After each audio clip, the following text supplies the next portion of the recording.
ला classes में आप सभी लोगों का स्वागत है। आज हम लोग राजस्व संहिता का चैप्टर नंबर 6 पढ़ेंगे। अध्याय 6 काफ़ी महत्वपूर्ण अध्याय है। इस अध्याय में आप देखेंगे लिखा है ग्राम के अभिलेखों का पुनरीक्षण। यानी समझिए, मोटा मोटा समझिए है क्या चैप्टर 6 क्या है। तो गांव के जो अभिलेख होते हैं, खसरा हो गया, खतौनी हो गया, मानचित्र हो गया, मैप, इन सबको समय समय पर रेन्युअल करना पड़ेगा कि नहीं, बनाना पड़ेगा कि नहीं।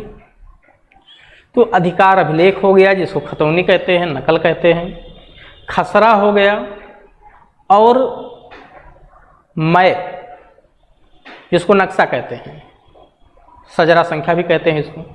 इसका पुनरीक्षण करने की बात की गई, यानी इसे दोबारा तैयार करने की बात की गई है कि इसको जब कैसे तैयार किया जाता है। तो पूरे अधिकार अभिलेखों के तैयार करने का, यानी उसके पुनरीक्षण करने का पूरा तरीका इसी चैप्टर में बताया गया है। पूरा मैनर बताया गया है कि कैसे कैसे ग्राम के अभिलेखों को तैयार किया जाता है, उसके लिए क्या क्या प्रोसेस होते हैं। तो सबसे पहले क्या प्रोसेस होगा आप देखेंगे। सबसे पहले जब भी कोई भी जिला या कोई स्थानीय क्षेत्र जहाँ पे सर्वेक्षण क्रिया शुरू किया जाना है या अभिलेख क्रिया शुरू किया जाना, सर्वेक्षण क्रिया या अभिलेख क्रिया, ठीक है, शुरू किया जाना है, उसके लिए राज्य सरकार गजट में अधिसूचना जारी करती है। फिर वो क्षेत्र सर्वेक्षण क्रिया के अधीन हो जाता है। उसके लिए एक अलग से अथॉरिटी की नियुक्ति की जाती है। पर्टिकुलर वो अथॉरिटी उसे सर्वेक्षण क्रिया या अभिलेख क्रिया के लिए ही नियुक्त की जाती है। अब वो अथॉरिटियों को क्या पावर होगा, उनके क्या कार्य होंगे, सर्वेक्षण क्रिया हो जाएगी, अभिलेख क्रिया हो जाएगी, तो फिर जो रिकॉर्ड तैयार किया जाएगा नया, उस पर साइन मोहर लगाया जाएगा, फिर नया अधिकार अभिलेख जनरेट किया जाता है। तो इस तरीके से अधिसूचना जारी से लेके और समापन तक की पूरी प्रोसीडिंग धारा 43 से लेकर 53 तक में बताया गया है, जिसको मैंने 6 भागों में बांट दिया है। देखिए, पहले अधिसूचना जारी करना, फिर अधिकारियों की नियुक्ति एवं शक्तियाँ, यानी जो सर्वेक्षण क्रिया करेंगे अभिलेखों का, उनकी नियुक्ति, अभिलेखों का पुनरीक्षण कहाँ होता है, कैसे होता है, 2 धाराएं 46-47। उसी दौरान सीमा चिन्ह का भी निर्माण होता है, ठीक है, यानी जो मेढ़ होते हैं खेतों के बीच में, उनका भी निर्माण कराया जाता है। मानचित्र और अभिलेखों का पुनरीक्षण की प्रक्रिया पूरा यहाँ बताया गया है कि मानचित्र और अभिलेख का जब पुनरीक्षण हो जाता है, कोई विवाद होता है, पार्टी को, संबंधित पक्षकारों को नोटिस भेजा जाता है, पार्टी अपनी आपत्ति दर्ज करा सकती है, आपत्ति पे फिर विचार करके निपटारा किया जाएगा। उससे भी कोई पीड़ित है तो अपील कर सकता है। तो ये पूरी प्रोसेस मानचित्र और अभिलेखों के पुनरीक्षण की जो प्रक्रिया है वो 49 में बताया गया, ध्यान रखिएगा। पुनरीक्षण जो होता है वो धारा 46 और 47 में है।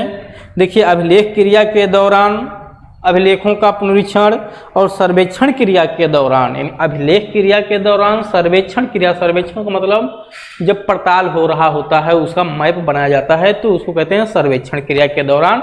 यानी सर्वेक्षण को हिंदी में, गांव की भाषा में पड़ताल कहते हैं कि पड़ताल चल रहा है। तो पड़ताल में क्या होता है, पूरा देखा जाता है कहाँ से कहाँ तक कौन सा चेक है।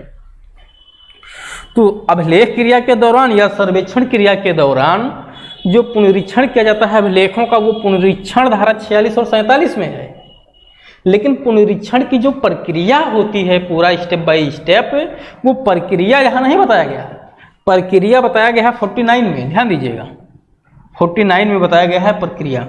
और जब ये प्रक्रिया पूरी हो जाती है 49 की, तो क्या किया जाएगा, उस पर साइन मोहर कर लगा दिया जाएगा। फिर नया अधिकार अभिलेख जनरेट किया जाता है, और जो अधिकार अभिलेख जनरेट कर दिया जाएगा, नया बना दिया जाएगा, उसके बारे में कोर्ट भी प्रिज्यूम करता है कि वो असली है। तो अंतिम धारा जो यहाँ मिलेगी आपको, अभी इसको मैं बाद में बताऊंगा आप लोगों को, 53 में प्रिजम्पशन की बात है। तो अब हम लोग एक एक करके देखते हैं, यानी आप मोटा मोटा समझ गए होंगे। जैसे सबसे पहले राज्य सरकार अधिसूचना जारी करती है उस क्षेत्र के लिए, जिले के लिए जहाँ पे सर्वेक्षण क्रिया या अभिलेख क्रिया शुरू किया जाना है। फिर उसके लिए अथॉरिटी की नियुक्ति होती है, अगली धाराओं में 44-45 में उनके पावर्स इसी में बताए गए हैं। फिर अभिलेख क्रिया का या सर्वेक्षण क्रिया का जो पुनरीक्षण होता है वो पुनरीक्षण यहाँ बताया गया है कि पुनरीक्षण अभिलेख क्रिया सर्वेक्षण क्रिया के दौरान कौन कौन से अभिलेखों का पुनरीक्षण होगा, वो धारा 46 और 47 में बताया गया है। यहाँ देखिए 2 भागों में मैंने बांट दिया है उसको। फिर सीमा चिन्हों का निर्माण भी होता है सीमांकन करवाने के प्रयोजन के लिए, और फिर उस अभिलेख का पुनरीक्षण जो हुआ है अभिलेख क्रिया के दौरान, इन अभिलेखों का या सर्वेक्षण क्रिया के दौरान उनके पूरी प्रोसेस क्या है, पूरी प्रक्रिया क्या है, कैसे कैसे होता है स्टेप बाय स्टेप, वो 49 में बताया गया है। और फिर उसके बाद उसे अंतिम रूप दिया जाना, तो ये धारा 50 से लेकर 53 तक में बताया गया है। अंतिम रूप तब देना और उसके सत्यता का प्रिजम्पशन किया जाना 50 से 53 में बताया गया है। तो अब हम लोग सबसे पहले देखते हैं अधिसूचना जारी किया जाना। पहला सेगमेंट एक धारा है 43। इसी तरीके से अगर आप लोगों ने देखा होगा या आगे की वीडियो में आप लोग देखेंगे, जब चकबंदी होती है, चकबंदी यानी चकों को बांधना चकबंदी कहलाती है। जो खेत इधर उधर तितर बितर हो जाते हैं, दूर दूर बिखरे होते हैं, उन सबको इकट्ठा करना जिससे कृषि कार्य करने में आसानी हो जाए। तो चकबंदी क्रिया जब होती है हर 20 साल पे या इमरजेंसी पीरियड में 10 साल पे भी कराया जा सकता है। तो चकबंदी क्रिया जब होती है तो वहाँ भी अधिसूचना राज्य सरकार जारी करती है कि कोई क्षेत्र या उसका भाग यानी जिला या उसका भाग चकबंदी क्रिया के अधीन घोषित किया जा रहा है, तो गजट में सरकार को अधिसूचना जारी करना पड़ता है। उसी तरीके से ग्राम के अभिलेखों का भी जब पुनरीक्षण होता है तो राज्य सरकार को अधिसूचना जारी करना पड़ता है धारा 43 के अंतर्गत। तो सेक्शन 43 में बताया गया है कि राज्य सरकार किसी जिले या उसके स्थानीय क्षेत्र के लिए एक गजट में अधिसूचना जारी कर सकती है कि कोई जिला या स्थानीय क्षेत्र या उसका कोई भाग अभिलेख क्रिया के दौरान लाया जा रहा है। और जैसे ही गजट में अधिसूचना जारी हो जाएगा वो क्षेत्र या जिला उस अभिलेख क्रिया के अधीन आ जाता है। अब खंड 2 में लिखा हुआ है सेक्शन 43 के कि राज्य सरकार चाहे तो उसी गजट में किसी आबादी या ग्राम आबादी के क्षेत्र को भी अभिलेख क्रिया के अधीन घोषित कर दे। तो अगर राज्य सरकार चाहे तो जब अभिलेख क्रिया बनाया जाता है, अभिलेख क्रिया शुरू होती है, उसका पुनरीक्षण होता है, तो उसी दौरान जो आबादी की ज़मीनें पड़ी हुई हैं या ग्राम आबादी, आबादी ग्राम आबादी में अंतर है। आबादी का मतलब कि वो ज़मीनें जो खाली पड़ी हुई है सरकार के पास, किसी के कब्जे में नहीं है, आबादी की ज़मीन। ग्राम आबादी वो ज़मीन जो गांव बनाने के लिए है। तो आबादी केवल कृषि कार्य के लिए भी हो सकता है, अन्य प्रयोजन के लिए भी हो सकता है, लेकिन ग्राम आबादी केवल गांव के लिए, गांव के बसने के लिए होता है, वहाँ पे रहने के लिए। तो चाहे आबादी हो या ग्राम आबादी हो, उसे भी सर्वेक्षण क्रिया के अधीन लाया जा सकता है, खंड 2 में लिखा है। लेकिन एक चीज ध्यान रखिएगा कि राज्य सरकार चाहे तो आज अधिसूचना जारी करके कल वापस भी ले सकती है। या जिले के, मान लेते हैं किसी जिले में 5 तहसील है, 5 तहसील के लिए अधिसूचना जारी हो गया कि यहाँ पे अभिलेखों का पुनरीक्षण किया जाना है, तो चाहे तो 3 तहसीलों का आदेश वापस ले लें। तो वापस लेने की पावर या उसमें कोई परिवर्तन करने की भी पावर राज्य सरकार को होता है। खंड 3 में लिखा हुआ है सर्वेक्षण क्रिया या अभिलेख क्रिया की बात की गई है कि उसे वापस भी लिया जा सकता है। तो इस तरीके से धारा 43 में राज्य सरकार को अधिसूचना जारी करने की पावर है कि किसी जिला या स्थानीय क्षेत्र को सर्वेक्षण क्रिया के अधीन लाया जाए। जैसी अधिसूचना जारी होता है वो जिला या उसका कोई स्थानीय क्षेत्र सर्वेक्षण क्रिया के अधीन हो जाता है या अभिलेख क्रिया के अधीन हो जाता है। ठीक है, यानी जो भी राज्य सरकार चाहे सर्वेक्षण क्रिया या अभिलेख क्रिया दोनों करवा सकती है, कोई एक भी करवा सकती है, पूरी तरीके से राज्य सरकार के ऊपर डिपेंड करता है। और उसमें चाहे तो आबादी या ग्राम आबादी का भी डिक्लेयर कर सकती है उसी के साथ साथ। और राज्य सरकार को ये भी पावर है कि वो अपने आदेश में परिवर्तन कर सकती है या उसे वापस ले सकती है। ये धारा 43, धारा 43। अब जब भी अधिसूचना जारी होता है तो तुरंत राज्य सरकार इसी प्रयोजन के लिए अगली धारा में, धारा 44 में आप देखेंगे, इसको दो भाग में मैंने बांटा है। अभिलेख अधिकारी या सहायक अभिलेख अधिकारी की नियुक्ति की जाती है, यानी तुरंत राज्य सरकार अभिलेख क्रिया या सर्वेक्षण क्रिया के प्रयोजन के लिए एक अभिलेख अधिकारी और आवश्यकता अनुसार सहायक अभिलेख अधिकारी की नियुक्ति करती है। एक अभिलेख अधिकारी होगा और सहायक अभिलेख अधिकारी आवश्यकता अनुसार होते हैं, जितनी आवश्यकता होगी उतनी नियुक्ति की जाएगी। अब जो अभिलेख अधिकारी होता है वो सर्वेक्षण क्रिया और अभिलेख क्रिया दोनों का प्रभारी होता है, हेड होता है। कौन? अभिलेख अधिकारी। और अभिलेख अधिकारी धारा 44 में नियुक्त हो गया। इसी में जो है सहायक अभिलेख अधिकारी भी नियुक्त होता है। अभिलेख अधिकारी सर्वेक्षण क्रिया और अभिलेख क्रिया का प्रभारी होता है, यानी हेड होता है। अगली धारा में लिखा हुआ है, धारा 45 में, कि अभिलेख अधिकारी की शक्तियां, ठीक है। अच्छा, सहायक अभिलेख अधिकारी की क्या शक्तियां होती हैं? तो सहायक अभिलेख अधिकारी की जो शक्तियां होती हैं वो जब तक ये अधिसूचना जारी रहता है धारा 43 में, तब तक उसे अभिलेख अधिकारी के द्वारा जो कर्तव्य सौंपे जाते हैं उसका पालन करेगा, या जो इस अधिनियम में उसे कर्तव्य दिए गए हैं, शक्तियां दी गई हैं, उसका प्रयोग करता रहेगा। अभिलेख अधिकारी की जो पावर है वो सेक्शन 45 में, सहायक अभिलेख अधिकारी की नियुक्ति और शक्तियां दोनों 44 में है, लेकिन अभिलेख अधिकारी की शक्तियां धारा 45 में है। यहाँ क्या बताया गया अभिलेख अधिकारी की क्या शक्तियां होंगी?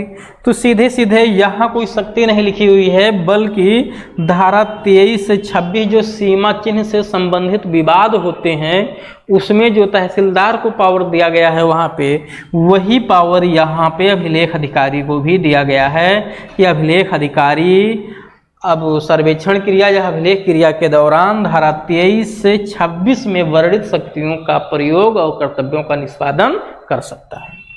तो ये धारा जरूर याद रखिएगा, 23 से 26 में जो शक्तियां बताई गई हैं वहां तहसीलदार के पास वो पावर्स यहाँ भी दिया गया है इसे, या एसडीओ को। तो इस तरीके से आपने देख लिया, अधिसूचना जारी होता है 43 में और उसके लिए अथॉरिटी की नियुक्ति की जाती है 44, 45 में, धारा 45 और 46 में नियुक्ति की जाती है। इनकी शक्तियां भी इसी 45, 46 में बताई गई हैं। अब अधिसूचना जारी हो चुका है, अथॉरिटी की नियुक्ति की जा चुकी है, अब क्या होगा? अभिलेख क्रिया का सर्वेक्षण, अभिलेख क्रिया का सर्वेक्षण पुनरीक्षण होगा या सर्वेक्षण क्रिया का पुनरीक्षण होगा। तो आगे की धाराएं, दो धाराएं हैं इस पे, धारा 46 और 47। देखिए लिखा है मैंने, अभिलेखों का पुनरीक्षण अभिलेख क्रिया के दौरान और सर्वेक्षण क्रिया के दौरान अभिलेखों का पुनरीक्षण।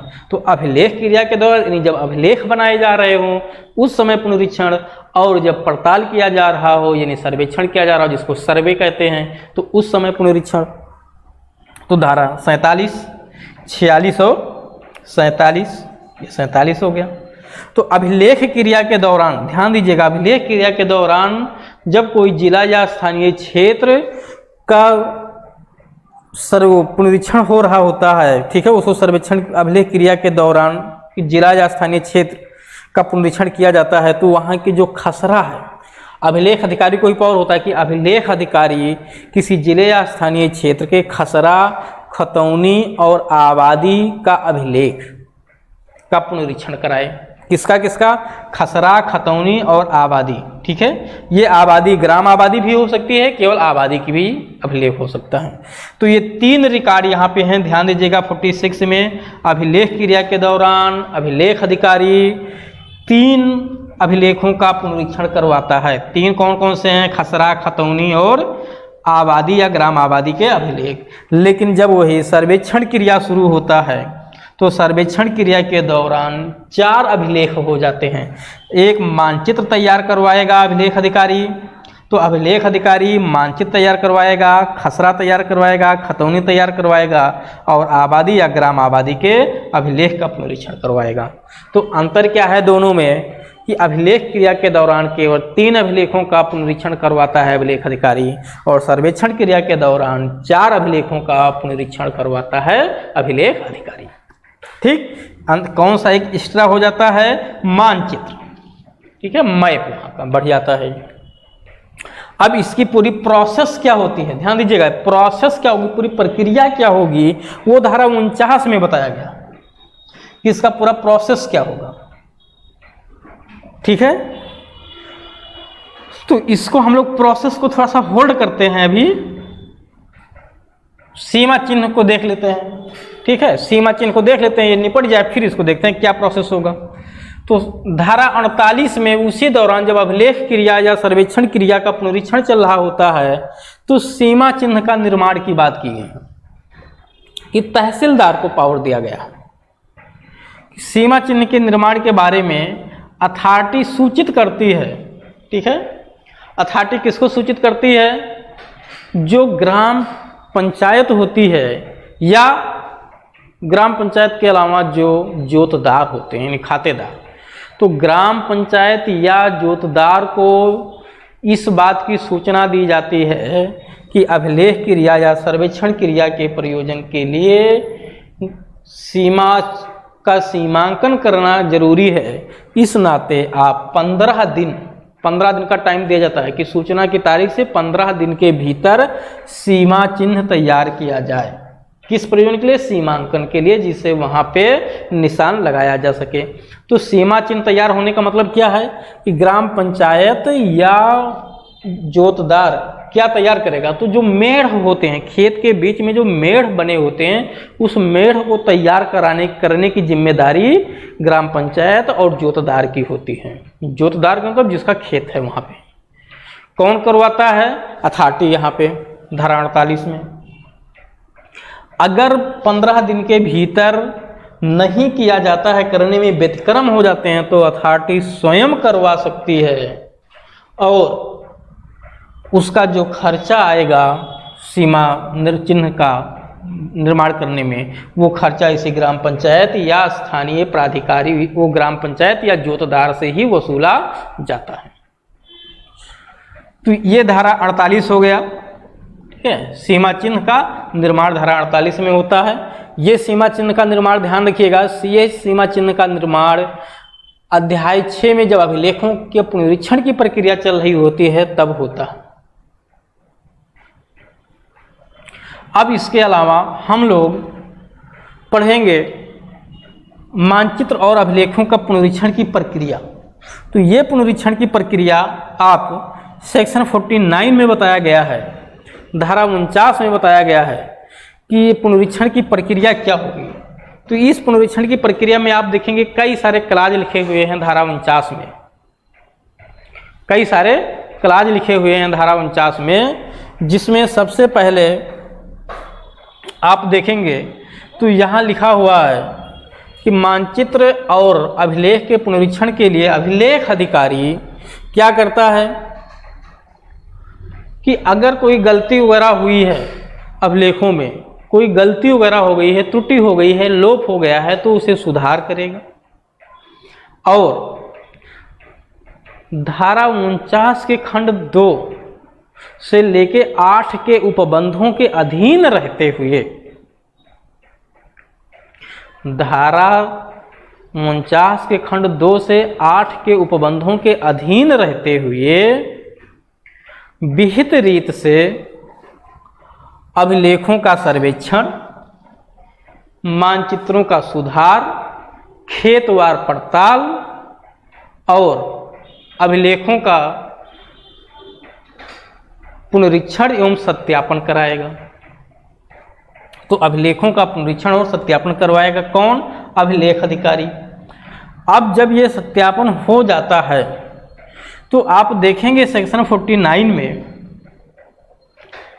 कि जो उस जोत से संबंधित व्यक्ति हैं, उस जोत से संबंधित व्यक्ति हैं जिनका उसमें इंटरेस्ट है, उन लोगों को उस जोत के बारे में एक नोटिस भेजा जाता है, अभिलेख अधिकारी के द्वारा एक नोटिस भिजवाया जाता है। वो नोटिस इस बात की होती है कि आपको उस जमीन में कौन सा राइट दिया गया है, आपका इतना ज़मीन बचा है, कुछ इसमें से निकल गया है, क्योंकि जब भी तैयार होता है तो थोड़ी बहुत ज़मीनें कम हो जाती हैं, ठीक है, बढ़ती नहीं है, कम हो जाती हैं। तो अब अगर किसी व्यक्ति को नोटिस मिलने की तारीख से कोई आपत्ति है अगर किसी को कोई आपत्ति है तो वो अपनी आपत्ति 21 दिन के भीतर, कितने दिन के भीतर? 21 दिन के भीतर तहसीलदार के समक्ष अपना आवेदन दे सकता है, यानी अपनी आपत्ति दर्ज करा सकता है। अब आपत्ति अगर कोई दर्ज कराता है तो आपत्ति दर्ज होने के बाद क्या होगा? खंड 3 में आप देखेंगे आपत्ति दर्ज होती है।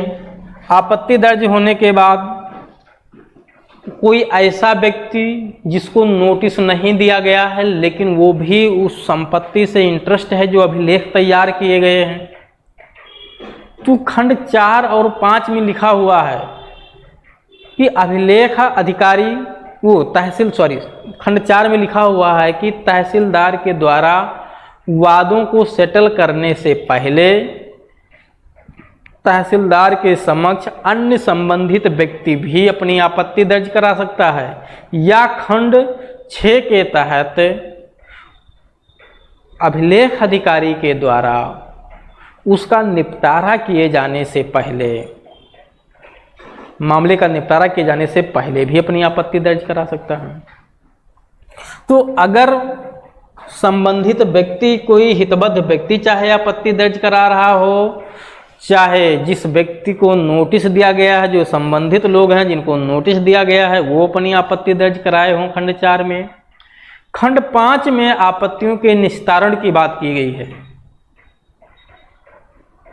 कि जब खंड 3 या 4 के तहत आपत्ति की जाती है, चाहे 3 के तहत आपत्ति की गई हो या 3 के तहत आपत्ति वो लोग करते हैं जिनको नोटिस भेजा गया था, संबंधित जो दार थे भूमि से। 4 में आपत्ति वो करता है जो उससे हितबद्ध है लेकिन उसे नोटिस नहीं मिली हुई थी। तो चाहे आपत्ति 3 के तहत की गई हो चाहे 4 के तहत की गई हो, तहसीलदार ऐसी आपत्ति पे पक्षकारों को सुनता है, सभी पक्षकारों को सुनवाई करता है उनकी। उसके बाद अगर सुनवाई कर लिया, फिर उसकी जांच करता है, तो पक्षकारों की सुनवाई भी होती है और उनकी जांच की जाती है।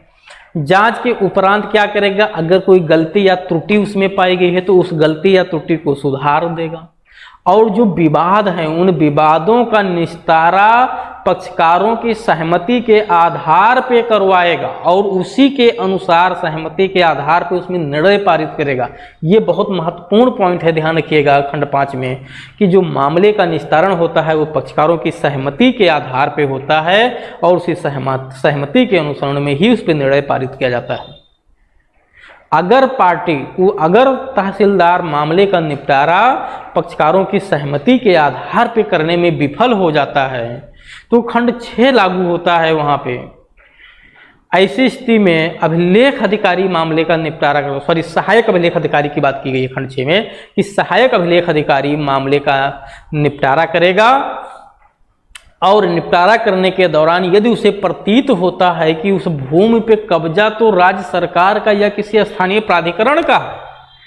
देखिए, मामले का निस्तारण के दौरान सहायक अभिलेख अधिकारी को पता चला कि उस भूमि पे कब्जा राज्य सरकार का या किसी स्थानीय प्राधिकरण का है, तो जो व्यक्ति अवैध तरीके से कब्जा किया हुआ है उसे बेदखल करवाएगा, जरूरत पड़ने पे बल का प्रयोग करा सकता है और राज्य सरकार या स्थानीय प्राधिकरण को संपत्ति सौंप दिया जाएगा। तो खंड 6, 7 आप आगे देखेंगे, 7, 8 में वही कब्जा दिया जाना, 7 में और जरूरत पड़ने पे बल का प्रयोग भी कराया जा सकता है।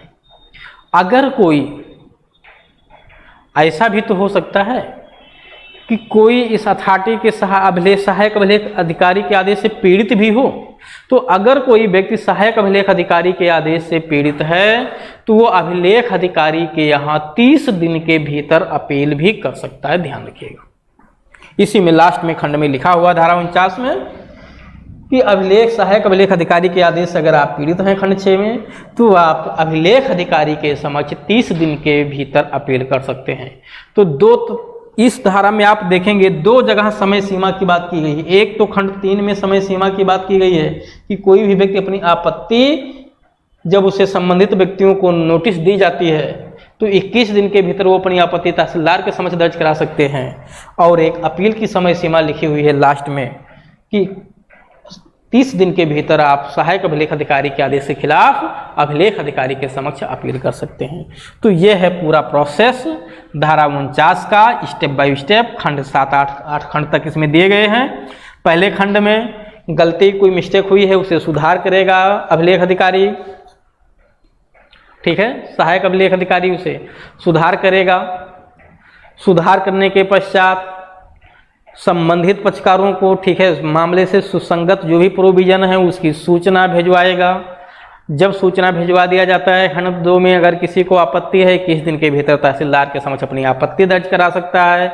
आपत्ति दर्ज कराने के बाद अगर कोई ऐसा व्यक्ति जिसे नोटिस नहीं दिया गया वो भी मामले से हितबद्ध है, यानी उस जमीनों से हितबद्ध है, उन अभिलेखों से हितबद्ध है, उसका कोई नाम उसमें गलत जुड़ गया, ठीक है, जब समझिए होगा क्या, जब मैप तैयार होता है, खसरा तैयार होता है, खतौनी तैयार होता है, तो उसमें ऐसा भी तो हो सकता है कि जो लोग उसके जोतदार हैं उनके नाम गलत दर्ज हो गए हो, उनके रकबा में कमी हो गया हो, किसी में ज़्यादा हो गया हो, गलत नाम की जगह नाम गलत लिख उठा हो, ठीक है, लिखना चाहिए था, उसमें रामलोचन हो गया राम सुलोचन।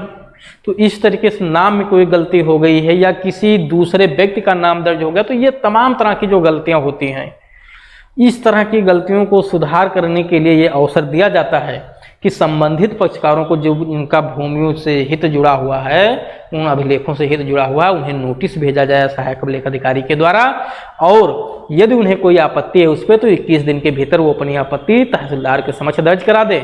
जिन व्यक्तियों को नोटिस नहीं दिया गया लेकिन वो भी हितबद्ध हैं, उनका भी कोई उसमें डैमेज हो रहा, नुकसान हो रहा, क्षति हो रही है, तो वो भी वादों को सेटल किए जाने से पहले तहसीलदार के समक्ष या मामले का निपटारा किए जाने से पहले खंड 6 में सहायक अभिलेख अधिकारी के समक्ष अपनी आपत्ति वो भी दर्ज करा सकते हैं। खंड 4 में लिखा हुआ है आपत्ति चाहे खंड 3 के तहत आई हो चाहे खंड 4 के तहत आई हो, उसका निपटारा पक्षकारों को सुनवाई की जाती है, मामलों की जांच की जाती है, उसके बाद किया जाता है। लेकिन कैसे? पक्षकारों की सहमति के आधार पर मामले का निपटारा किया जाएगा और उसी के आधार पर डिक्री पारित की जाएगी। अगर सहमति नहीं बन पाती है तो मामला हैंडओवर हो जाता है सहायक अभिलेख अधिकारी को और सहायक अभिलेख अधिकारी मामले का निस्तारण फिर करता है। अगर सहायक अभिलेख अधिकारी को मामले के निस्तारण के दौरान पता चलता है कि उस भूमि पे तो कब्जा राज्य सरकार का या किसी स्थानीय प्राधिकरण का होना चाहिए, कोई व्यक्ति गलत तरीके से उस पर अवैध कब्जा किया हुआ है, तो ऐसे व्यक्ति को बेदखल करवा के जरूरत पड़ने पर बल का भी प्रयोग कराया जा सकता है और कब्जा सरकार को या स्थानीय प्राधिकरण को सौंपा जा सकता है। अगर कोई व्यक्ति सहायक अभिलेख अधिकारी के आदेश से पीड़ित है तो 30 दिन के भीतर वो अपील कर सकता है। कहाँ पे? अभिलेख अधिकारी के समक्ष। तो इस तरीके से धारा 49 आप लोगों ने समझ लिया पूरा। अब धारा 50, 51, 52, 53 क्या है? 50 में मिलेगा आपको, 50 में मिलेगा अभिलेखों को अंतिम रूप देना। ठीक है, मैं यहां लिख दे रहा हूं,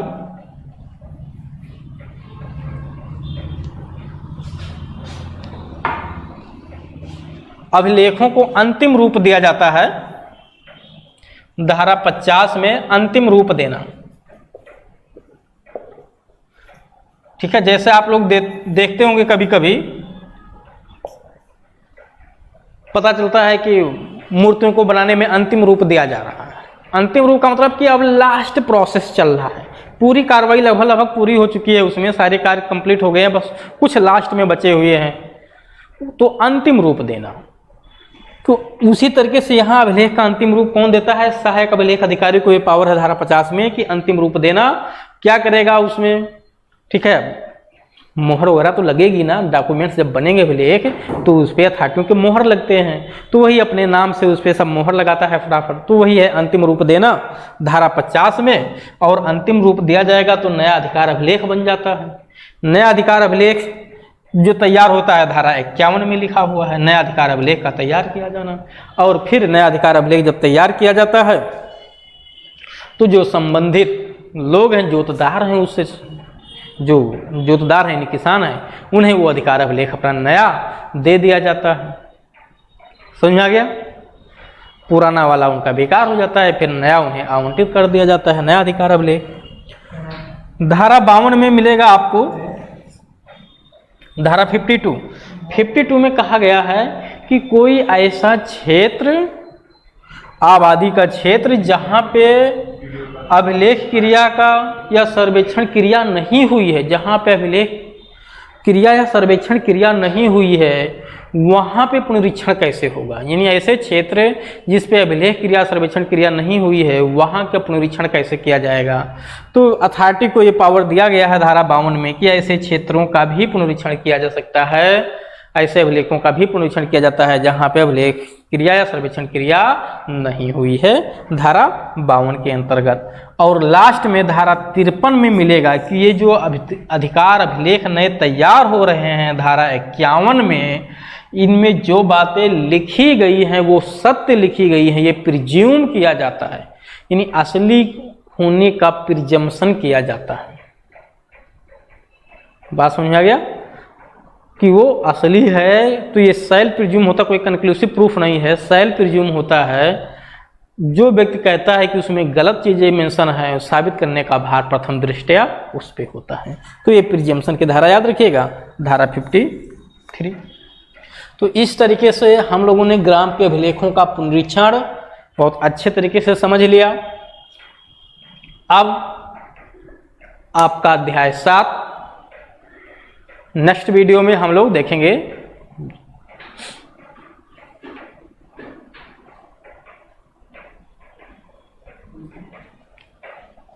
कर दे।